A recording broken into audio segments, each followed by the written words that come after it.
Imagine standing on the eastern edge of Europe in the year 1241. You are a knight of the Holy Roman Empire, cased in the finest steel, riding a massive warhorse. You've been told a barbarian horde is approaching, but you aren't worried. You have numbers, you have heavy armor, and you have God on your side.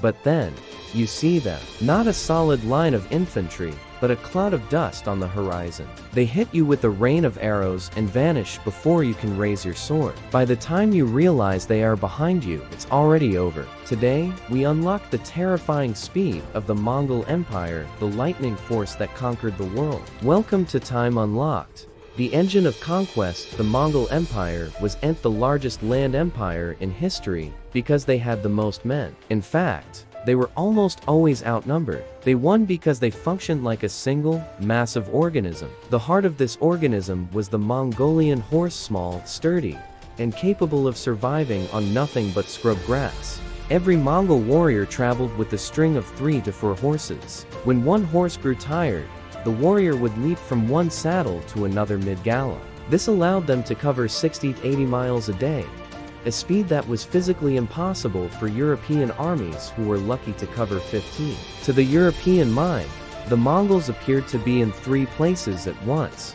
They weren't just an army, they were a ghost story in motion. The science of the bow. While European knights relied on the shock of a heavy lance charge, the Mongols relied on the composite bow. This wasn't a simple piece of wood. It was a high-tech weapon made of layers of horn, sinew, and bamboo glued together with animal protein. It had a pull weight of over 100 pounds and could fire an arrow further than any weapon in the West. But the real terror was how they used it. The Mongols practiced the Parthian shot, the ability to turn in their saddle and fire accurately while retreating at full speed. They would gallop toward an enemy, release a volley of arrows, and then turn and run. To a knight, it looked like they were retreating in fear. In reality, they were just getting started. Psychological torture, the feigned retreat. This leads us to their most devastating tactic, the feigned retreat. This was a choreographed masterpiece of deception. The Mongols would engage an army,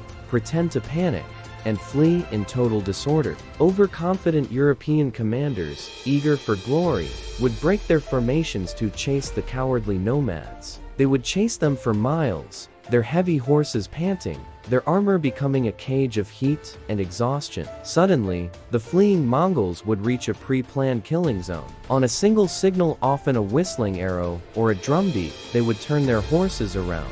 Fresh Mongol reserves would emerge from the woods or over the hills, surrounding the scattered and breathless knights. It wasn't a battle, it was an execution. The massacre at Mohi, the ultimate example of this, was the Battle of Mohi. 100,000 Hungarian soldiers, the elite of Eastern Europe, faced 25,000 Mongols led by the legendary general Subutai. Subutai used a classic Mongol trick.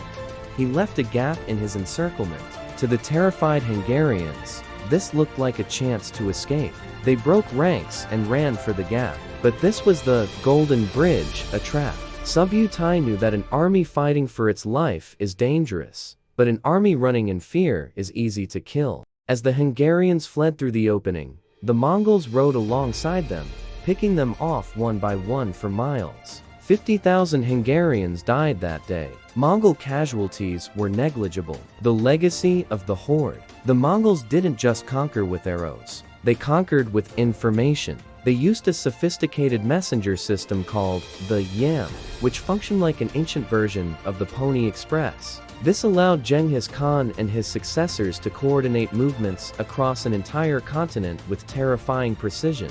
They were the first truly global military power, proving that in the theater of war, velocity is more than just speed, it is a weapon that shatters the enemy's will to resist. Thank you for joining us as we went behind the dust clouds of the Great Khan. If you believe that history is driven by strategy and speed, subscribe to Time Unlocked and share this video to help us keep the past alive.